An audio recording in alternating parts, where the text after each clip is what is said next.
All right, so determine if the following points are on the graph of the equation 2x minus y equals 6. So what is the graph of an equation? That's what's so critical. So the graph of an equation is just like a visual way to show what an equation looks like.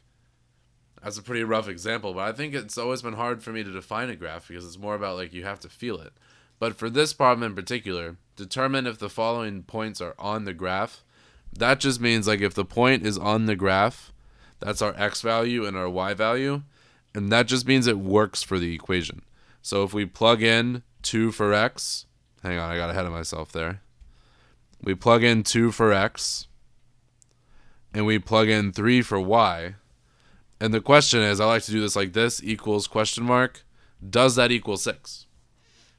And when you do it out, 4 minus 3, does that equal 6? No, it does that. It does not.